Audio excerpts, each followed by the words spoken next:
Hi everybody, it's Christina. Welcome back to Adventures in Polish Land. Today I have my April reading wrap-up to share with you. As you might be able to guess by me not posting a mid-month wrap-up, I did not do a lot of reading this month. I only completed 3 books, which is super disappointing for me. I've just had so much going on, both work-wise and personally. I got a death cold / allergy attack that I've been dealing with for a couple weeks. I know the allergies are really bad this year, so I hope if you're also dealing with that you feel better soon. But let's jump into the 3 books that I did manage to finish this month, and we'll start off with My Cousin Rachel by Daphne du Maurier. This I did enjoy. I gave it 4 stars. It is about a young man whose uncle travels every winter so that he can have good health, and he ends up never coming home again. And this young man was raised by his uncle. His parents had died when he was very young, and he is his uncle's only heir. His uncle is a notorious bachelor. He says he will never get married, never have children.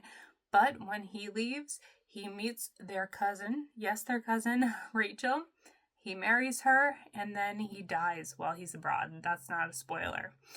So what happens next is this mysterious Rachel comes to stay with the nephew at their home, and she is a very interesting character.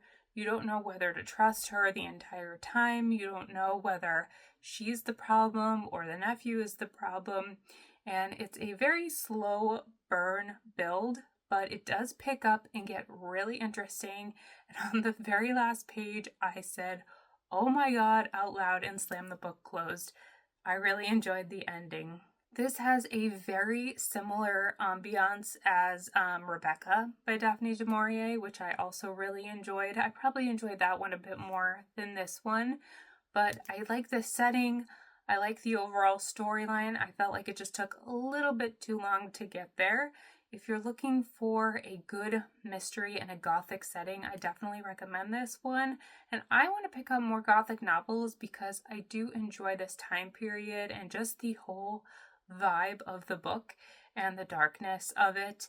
Very interesting, very entertaining. Like I said, I just wish it was a little bit quicker of a read. Next up, I read The Unmapping. This was an e-arc that I received thanks to NetGalley and Bindery Books. I heard about it from My Name is Maurier, who I've followed on YouTube for well over a decade now, since I really discovered BookTube. So I was really excited when she had her own imprint, and this one sounded interesting, so I was super excited to get an early copy of it. This book has a great premise. It is set in a New York City where one day, starting at 4 a.m., the entire city gets unmapped. So what this means is that all of the roads stay the same, but the buildings just magically shuffle themselves in the middle of the night. So for example, a house that's in Brooklyn one day might then switch to be in the Bronx another day, and you never know where you're going to wake up or where your house is going to be. So as you can imagine, this causes a lot of problems in the city. When the book begins, there are gas explosions because the piping has come disconnected. There are fires. People get totally lost because they have no idea where they're going anymore. So it was just a really interesting concept. We followed 2 main characters, Esme and Arjun. They both work for the emergency system in the city. So like the paramedics, the 911 calls, anything emergency management related, they already work for this department. And Esme is a young woman. She has been engaged to her partner for quite a long time. And when this emergency begins, when the unmapping begins, she cannot get in touch with her partner. And of course, she's freaking out because he has now joined the missing, or so she thinks, because she can't get in touch with him and he is vacant from their apartment. The other main character is Arjun. He is a young immigrant from India. He has been living with his father in the city, and he is a very eager beaver, I would call him. He wants to be a hero, he wants to do the right thing, and he wants recognition for it too, but in an endearing way. He's just constantly messing up. But his big secret is that he's in love with Esme. Throughout the story, we follow them as they navigate this new normal in New York City, but we also follow a variety of side characters who start off as unnamed characters, and then as the story goes forward, you slowly learn more about them here and there. I overall did enjoy this book. I gave it a 3-star rating. This one is similar to other recent sci-fi releases that I've read. I'm specifically thinking of The Ministry of Time and also The Center. I've talked about both of those books on my channel here, and I do have little reviews for them on my Goodreads as well if you're interested. But those books, similar to the Unmapping, they have great concepts. I love how imaginative they are. I think the authors have great creativity, but the execution doesn't really work for me.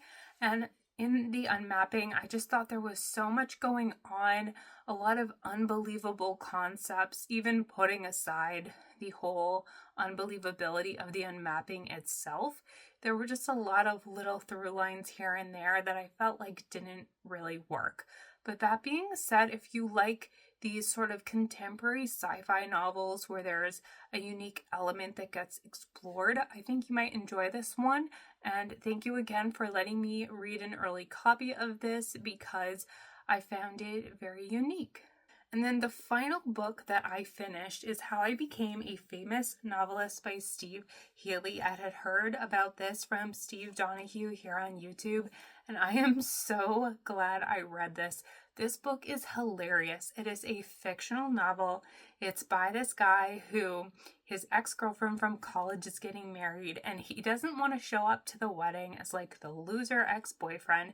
So he decides he's going to become a famous author instead, so that when he gets to the wedding, everyone will be amazed that his ex-girlfriend has this super famous ex-boyfriend who's really cool and an author and rich and all of that.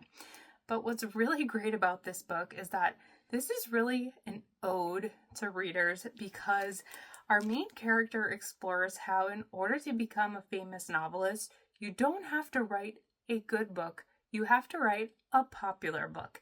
And there's a big difference between the two with a very little overlap. So I found it super funny how he talks about the authors of his time and the books they write and how they're terrible. And he talks about how there are all of these elements that make up a popular book. For example, I really liked when he talked about how some popular books use a lot of big words and a lot of colorful language, even though in the end you get a big word salad. But somebody who's not as wise may not realize that the words really mean nothing and you're reading nonsense.